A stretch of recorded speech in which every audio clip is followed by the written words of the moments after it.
Okay. Yeah. Ah, so am I clear? Yes, perfect. Absolutely. Okay. So today we have a very special guest. He has a whooping experience of more than 30 years in various arenas.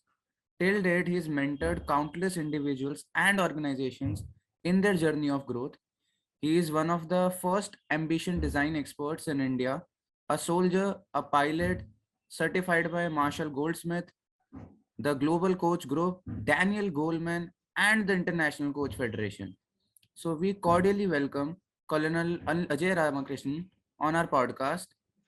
Yes, sir. Greetings, my friend, and thank you so much. It's an honor being here. Hmm. And whatever way I can add value and share my insights, it'll be a great thing to do. Yes, sir. So, sir, without any further ado, let's dive right into this. What was your experience like in the Indian Army? Utkarsh, you started off with a very dynamic question, because with almost 2.5 decades, 23 years plus of experience in the Indian Army, the experiences are countless. The challenges are again something amazing. But what I would like to share about that entire experience, to sum it up, if I had to live my life again, I would not change a single thing. That's the beauty of the Indian Army and the armed forces in general. They are the experiences, the people you meet, the things you do, they are life changing, and life changing in a way that they help you understand yourself better, which I think is the basic requirement of all of us in our journey in life.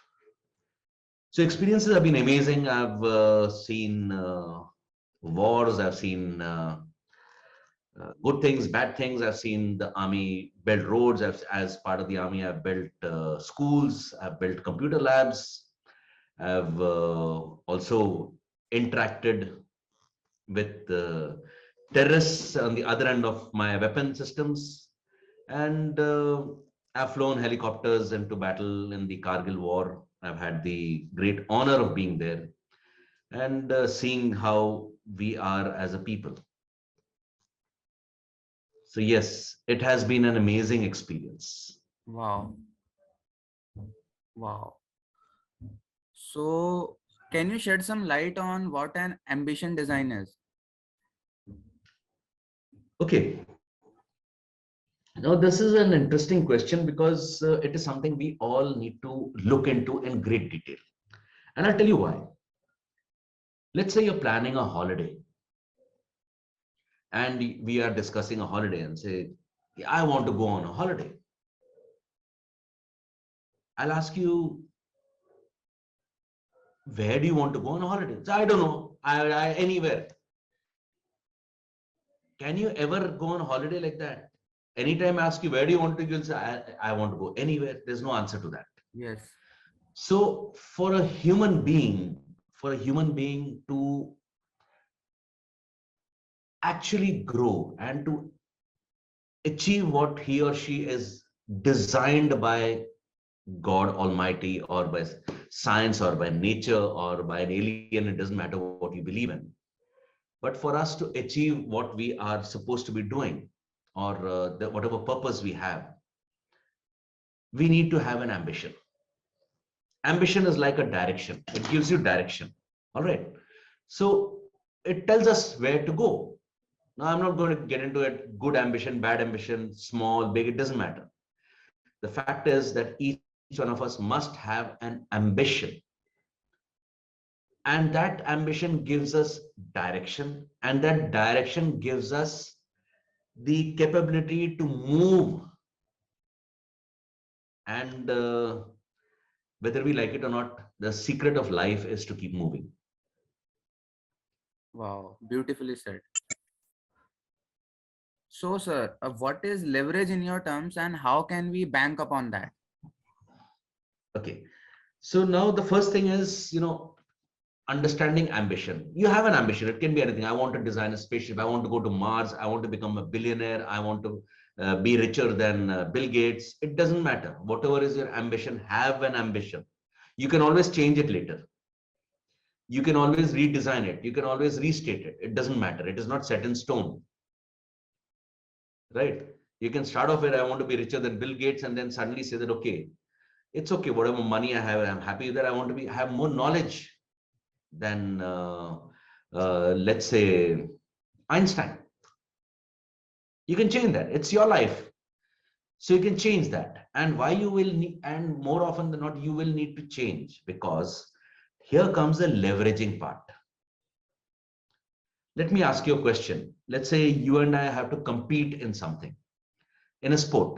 Right. Any game or sport you're good at, Utkarsh?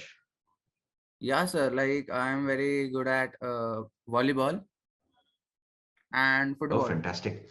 Mm. You're very good at volleyball. Mm. And I'm very good at, let's say, basketball. Yes. Okay. So now if you have to compete with me, what would you like to compete in? Volleyball or basketball? Naturally volleyball. Naturally,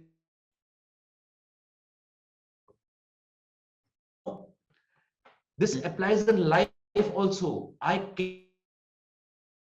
But because all my friends, my mother, my uncle, my tau telling me that become an engineer. So I want to become I decided that I should become an engineer. It is not my strength. So when we Right. talk about leveraging strengths and qualities, we first need to identify what we are good at. What are our inherent capabilities? What do we like doing? You like playing volleyball. So if you have to compete with me, you must compete in volleyball only. Okay. So the problem is, somebody tells us that no, no, no, no. What Ajay is doing, that game is much better. So go and play basketball. You don't like basketball, Of course. but somebody told you, so you said that you must play basketball. Mm-hmm. So you may become good at it, but will you really enjoy it? Maybe, maybe not.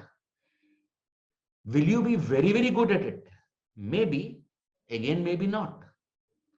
But then you are already in volleyball, which is something you like doing. You are good in it. You can become even better in it.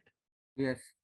True. So the point is, we need to leverage our strengths.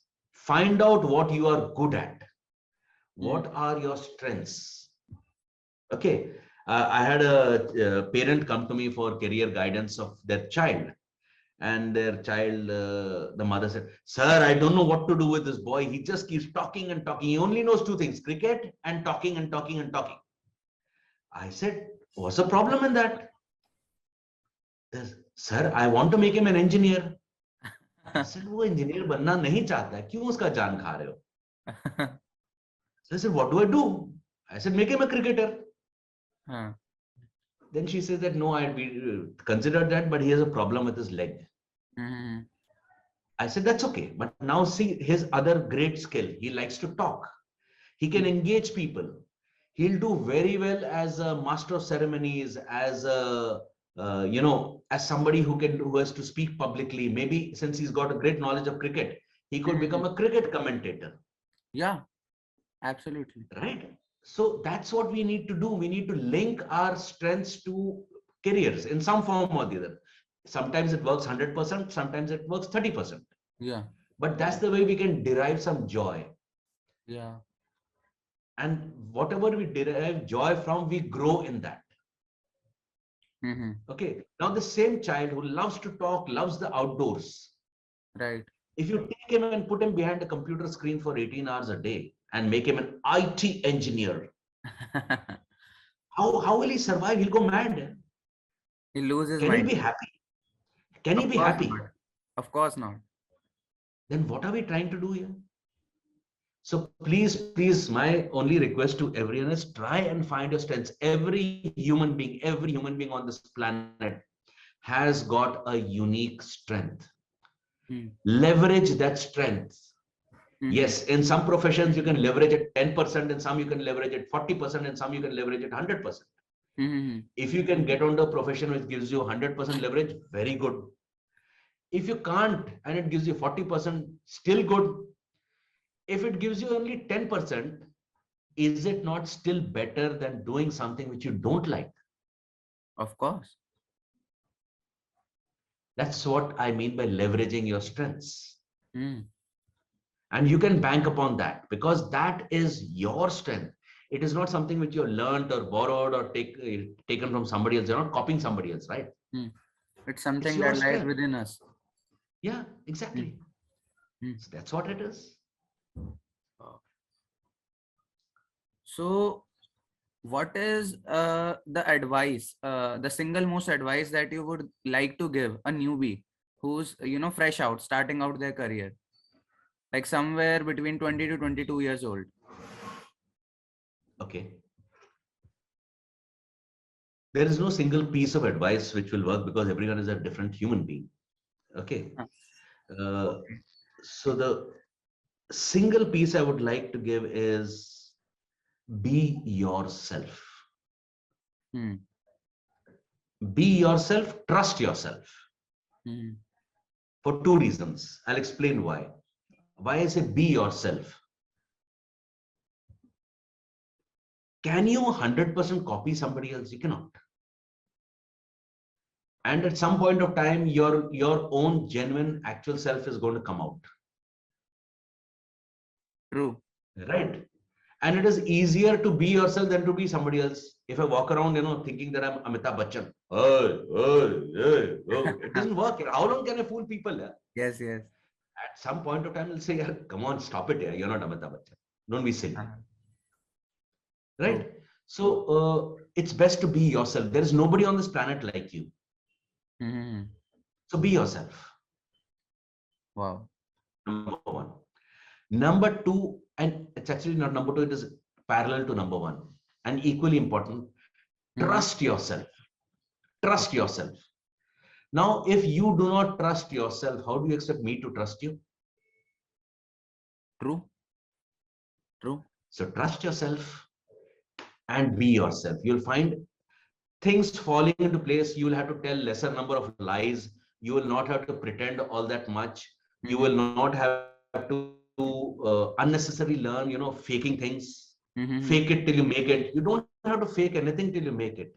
Be Right. yourself. You'll make it at your own pace. You're not on a race with anybody else excepting yourself. Right. It's your journey. It's your journey. Right. Okay, I'm 55 years now and I'm still learning so much of stuff. Hmm. I'm entering into fields where I'm just starting out. I'm a newbie there. It doesn't matter. I'm not competing with anybody. It's my journey. It's something I want to do. I have to do. That's it. Right. So, what are the failures that you have encountered in your very adventurous life, if I may say it that like that? Utkarsh, failures are too many to list. Hmm. I failed in my class 7, I think. Then I was not a very, very bright student. Hmm. And there are many places I wanted to do things and I failed there. Hmm. Failure is normal.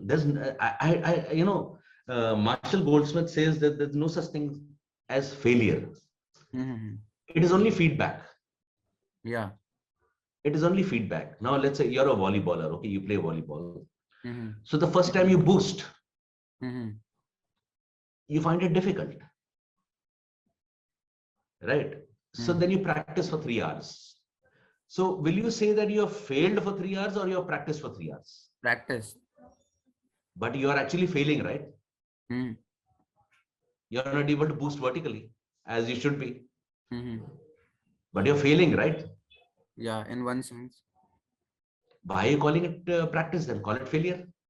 So what I'm trying to get you to understand is that there's no such thing as failure. It is just that at that point of time when you were supposed to do something, you did not have that skill set or ability, and you're getting an opportunity to practice some more. So Hmm. there is no such thing as failure. It is just an opportunity to practice some more and come up to that standard. Hmm. That's all there is. Wow. So Failure is, there's nothing called failure. Everything is leading towards something which is a blessing in disguise. Yes, well, absolutely, absolutely. Hmm. Wow. So, what is the number one thing that you think hinders growth in your judgment? Aha. There is only one thing which hinders every human being: Mm-hmm.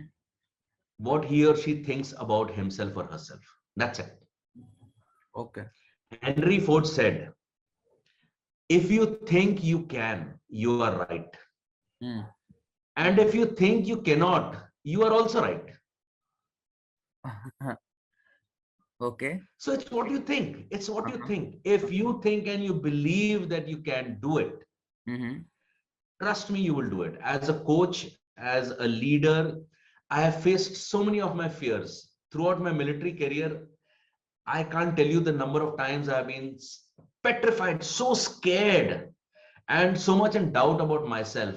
But yes, there were some reasons which forced me to take that step. And once I took that step, all the fears vanished, and there was success right in front. Wow. Okay, so you have to trust yourself and have you know uh, believe in yourself. Nobody else is going to do that for you. There is no magic pill on this. And to make your belief in yourself better, you must look back on all the successes you have had. Mm-hmm. Okay, like let's say I haven't let's say for the sake of this discussion, I haven't played volleyball, but I'm okay in basketball, right? So when I come and start playing volleyball with you, I'll not be able to. In fact, I remember this a long time back when I was at the National Defense Academy. I was actually I was a second termer, that is the junior most there, and the six termers, the senior most guys, they were playing volleyball, Mm-hmm. and they were more interested in the teamwork part of it, and the boosting part and the smashing part. Mm-hmm. So they basically did not want to do the serving part. Mm-hmm. Wow. So they called me. I had Uh-huh. never played volleyball in my life. Mm-hmm. And in National Defense Academy, those days used to be very scary. A six termer was like God to you. And they said, Ajay, start serving from here. I said, sir, I don't know. I've never played volleyball. Mm-hmm. Okay. So next to the basketball court, there used to be those ropes, climbing ropes. So they said, no worries, you serve. So I did something which looked like a serve. The ball went anywhere excepting towards the net or anywhere that side. So they said, okay, up the ropes. So I went up. I had to climb the rope, come back. So again, they said, okay, serve. So now I took a little bit more care to serve, because I knew that if I failed now, I would have to climb the rope again. Yes. So that day I climbed the rope at least 50 times. Wow. I almost fell down because my arms were so tired. And I cried because it was not a happy time for me. It was very difficult. And I was failing again and again and again. But the consequences were so high that I knew that if I failed one more time, I'd have to climb the rope again. And that I could not. Uh, So that is how I learned how to serve. Okay. So now coming back to basketball. As I grew as a coach, I realized that what I should have done that time was the good experiences of basketball, where I have how I hold the ball, how I am shooting to score, or how I'm passing. Those techniques I should have brought into volleyball and use the success and the joy from there to help me work here. So that's a wow. learning since I've learned over a period of time, 30, 40 years. We all have successes somewhere or the other. Use those good memories, good thoughts, good techniques, good practices, best practices. Mm-hmm. Whenever you're doing a new thing, Mm-hmm. you'll find that your subconscious mind is a beautiful device. It puts together experiences from different areas of life and gives you a solution. Just trust yourself. It Mm-hmm. will happen. Mm-hmm. Wow. That's a very interesting take on that. So, how do you identify a good leader? Like, if someone wants to learn, let's just say, and they want to learn from the best that they can get, right? So, how does one identify a good one, right? Bruce Lee. You heard of Bruce Lee? Yes, sir. Bruce Lee was one of the greatest martial artists of all time. In fact, they say that his kicks and things are so fast that the cameras could not catch his cameras of those days could not catch his motion, and he had to slow down his kicks Mm-hmm. for the cameras to catch record it. So he said something very nice. He founded a martial art called Jeet Kune Do, and he amalgamated a lot of best practices from judo, from karate, from various other martial arts of the time. And somebody asked him that, what's so good about your martial art? Why should I not practice judo or aikido or kendo or anything else? So Bruce Lee said something which I want you to understand when you are talking about a good leader. He said, explore everything and just take what you want. Leave the rest. Wow.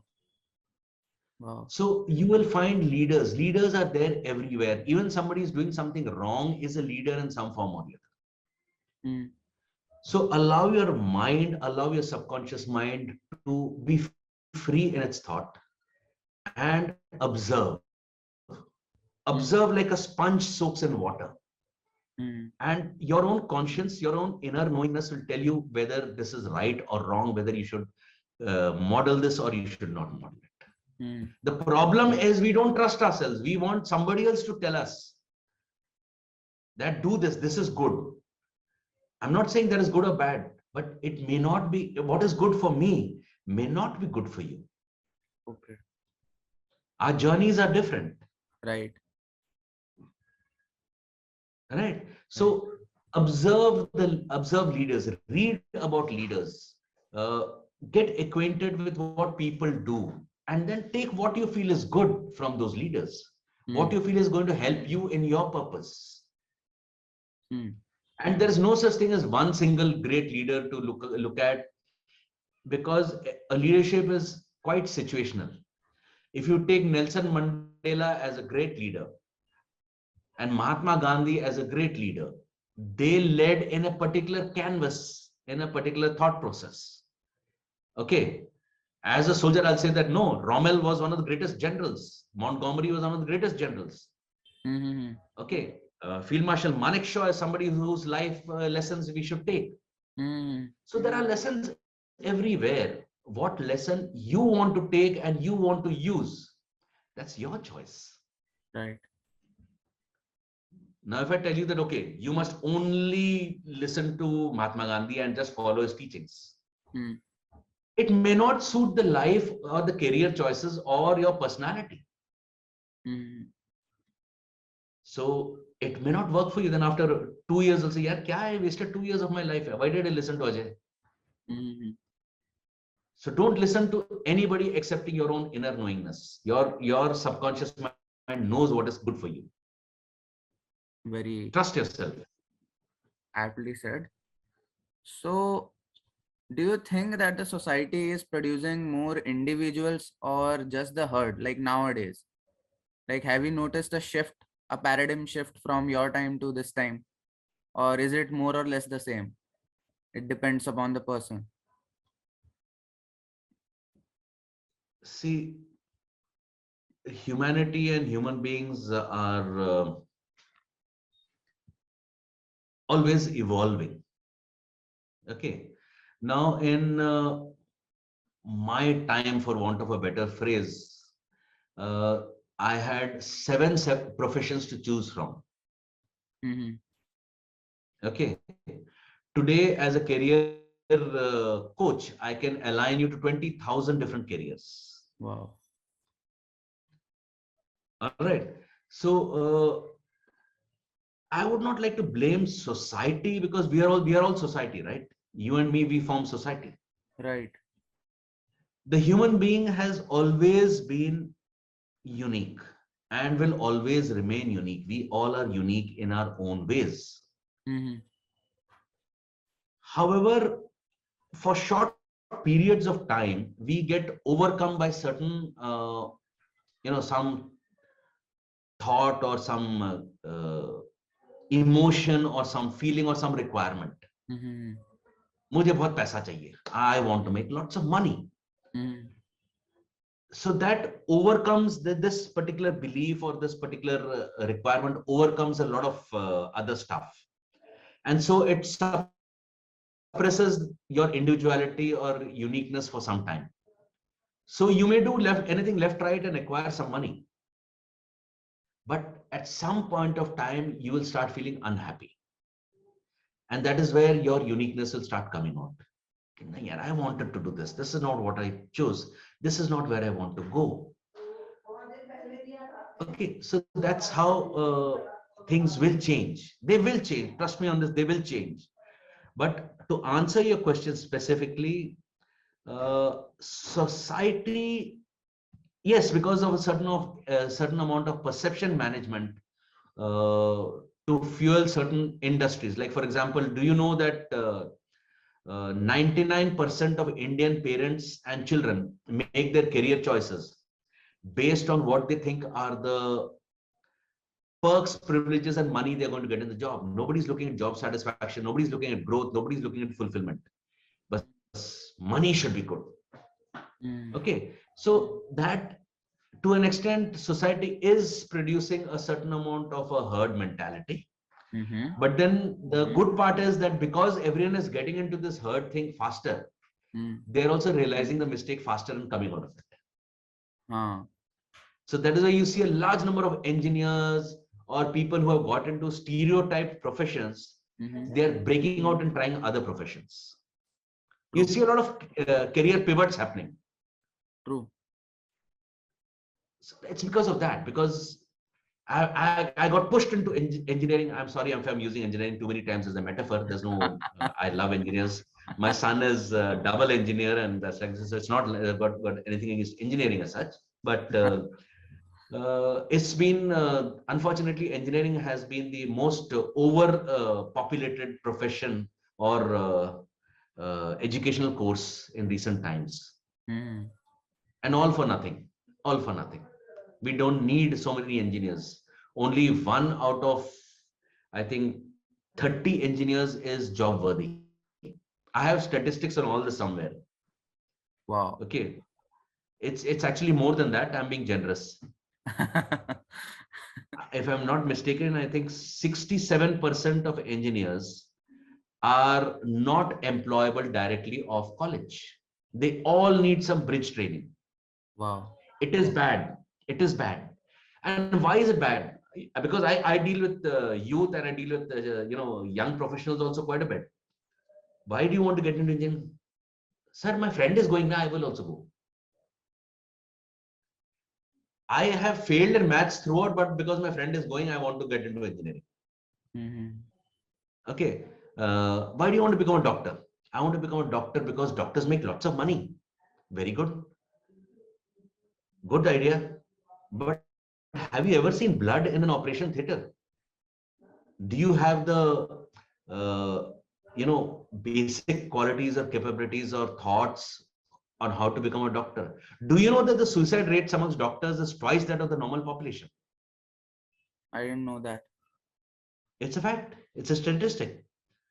Because everyone thinks कि मैं पैसा बनाऊंगा, I'll make lots of money, I'll become a doctor, I'll have 2 Mercedes Benz and I'll buy an island or something. Yes, you may. But the amount of effort it takes to become a doctor and the stresses which are there, not everybody can handle them. That's why you find a large number of doctors in a troubled state. Wow. So yes, society is producing a herd, but thankfully the herd is automatically disintegrating and coming back into becoming individuals. Wow. So how do you convert your passion? Let's just put it that way. Passion, which is an unconventional career choice at a certain point of time, into a legit profession, right? For example, someone wants to become a writer, right? So how does one do that? Okay, now this is a question where you're putting me as a career coach into a corner. You trapped me here. Now, if I give you the normal industry kahani, oh, you must always make your passion your profession and you'll never work for a day. uh, It sounds very good. It sounds very good. uh, But consider this.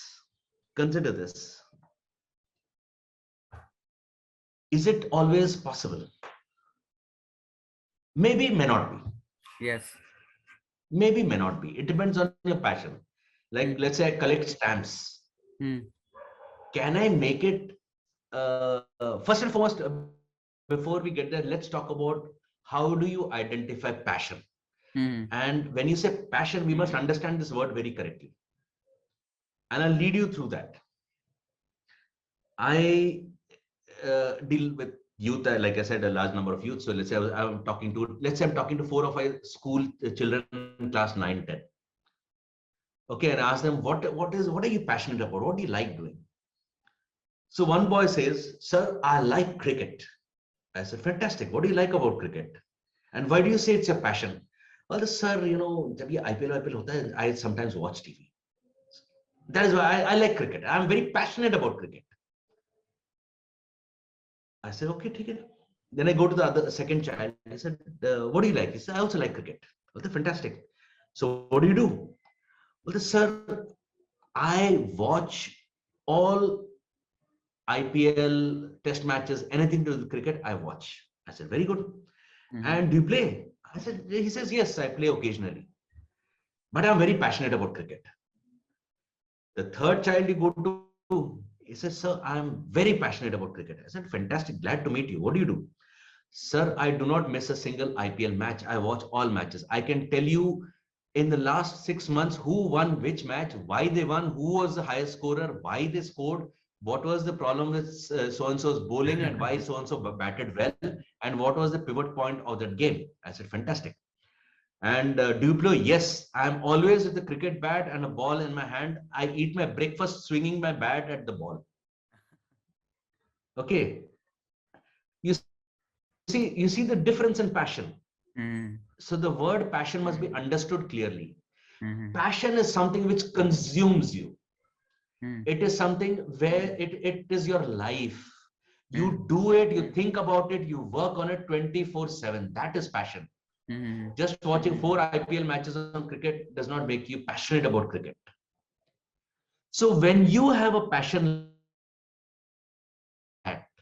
that is the time, like the third boy which I said, he's practicing cricket. He says, I play every day. right. Come what may, I play every day. I wake up at 4 o'clock in the morning to practice cricket. Mm, I spend an hour every night going through what has happened in the cricketing world. You mm, ask me anything on cricket, I'll tell you. mm, That is passion. Then you can think about converting such a passion into a profession. okay. Okay, there's a gentleman called Malcolm Gladwell. Mhm, He wrote a book. Okay, mhm, and in that book he talks about he talks about what it takes to become very, very successful in anything. Okay, he says, and the book's name is The Outliers. I would recommend people should read it. Okay, he says that to become or gain mastery in almost anything, mhm. you need to practice for 10,000 hours. Oh, So the first thing is, do you have the passion and do you have the time, energy, and focus to practice one thing for 10,000 hours? Then you can call it a passion. And only then can you think of translating this passion onto your, what should I say? Uh, profession. Hmm. Okay. So yes, if you are at that stage and you are that focused, that passionate about something, by all means, you will be able to make it into profession by translating it and understanding what part of it you can monetize. Yes. Okay. So that is where the challenge lies. I love cricket. I play cricket. Now I'm a very good bowler, but at this Mhm. point of time, the Indian team does not need a bowler. So the chances of me getting selected are poor. It's Mhm. not that I'm bad. It's just that the circumstances are not working in my favor. So I must understand how to move into something else. Hmm. Okay, so good. I have worked my way up in the cricketing world. So now I will work towards becoming a commentator or maybe a coach, maybe a trainer. Mhm.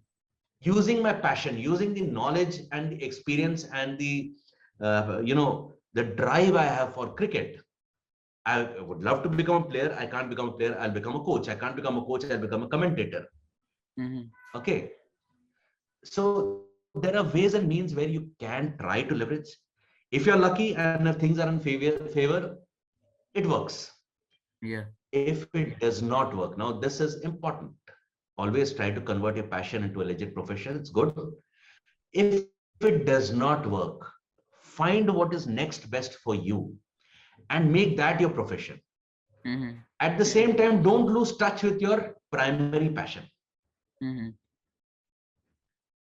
Keep in touch, if nothing else, for your own recreation and your own growth. Okay. And if opportunity comes, then you're still current in your passion to make that change. Okay. That's Okay. So if you're that good in cricket, you can write an outstanding blog. You can start a podcast on cricketing. There's so many things, so many options today. The world is open for you. true. So, what is the advice that you would like? I know you've almost given everything that you can in this podcast, but what is the again single most advice that you would like to give the youth of today, like that can actually change their life, not just professionally, but as a person too, like make Okay. them a bit happier. Fantastic. That's a beautiful question. It's a beautiful question. And thank you for asking that question. As part of my leadership program, I am starting a course called the 21st Century Leader. And the surprising thing you might find in that course is that I do not talk or give a bhashan about leadership at any point of time. I'm only asking you to develop yourself, keep evolving. Why this is important? The world is changing. Change is the only constant. We all know that. We've been taught that from school, right? Right. What is different today is the rate at which things are changing. In the 20th century, the biggest invention which came out was in 1903 when the Wright brothers flew the first heavier than air aircraft. And after that, in 1908 came the Model T car, commercial car. Mm-hmm. Okay. So changes happened at a with gradual intervals with lack of information coming to us. Mm-hmm. And they did not impact other things of our life. Mm-hmm. There's a gentleman called John Moore. He came out with something called Moore's Law. Okay. Moore's Law of computing. Somewhere in the 50s, 60s, when computing and the microchip and the transistor and all these things are coming into being, Mm-hmm. uh, Mr. Moore predicted that the capability of computing would double every year. Mm-hmm. So from 1956 to 2022, this has exponentially grown into trillions of bytes. Okay, it might astound you to learn that the computer which is used for the moonshot, when Neil Armstrong landed on the moon, that particular computer had less computing power than the Nintendo game console. Wow. Right. So if you heard of the Cray supercomputer, the Cray supercomputer in the 70s, 80s, I don't remember the exact time period. It was a supercomputer. Only 4 or 5 countries in the world had that capability. And so if anyone had any great computing requirement, they used to go to their country and give us some time. Mm-hmm. That computer, the Cray supercomputer, had less computing power than the iPhone 4. Wow. Got it. So this is the world we're living. There's so much of change happening. Mm-hmm. Now link this computing power to how things around us have changed. When the first computers came out, it did not bother anybody, right? Because it was somebody who wanted to use it, it's okay. But as computing speeds, things changed. We started having ATM cards, we started having online banking, we had to do so many things which came in a different way. Mm-hmm. Okay, and a lot of these changes happened in the last 10 years. Mm-hmm. In the last 10 years, if you go back 10 years and see what you were doing manually or what you were doing physically, Mm-hmm. 99% of the stuff has come online. Wow. Think about your own life, how it has changed. So now with all these changes, we must understand that the human being is still version 1.0. Genetically, there is no difference between your basic DNA and a human being born 200 years back. Wow. But here you are having to cope with all these changes. So to cope with all these changes, the only way is to keep evolving. So my advice to the youth of today, and not just youth, whether you're 2 years old or 200 years old, I really don't give a damn. If you want to survive in this age, every day learn something new. That is the best advice you can give anybody on this planet today. Every day learn something new. Evolve yourself. Wow. That's great. That's wonderful advice that you gave to our audiences today. And the whole podcast was nothing less of a fortunate moment for me that I'll cherish for years to come. And on that note, I would like to end today's podcast. And it has been nothing short of a miracle having you with us on this podcast. And yeah, that's it.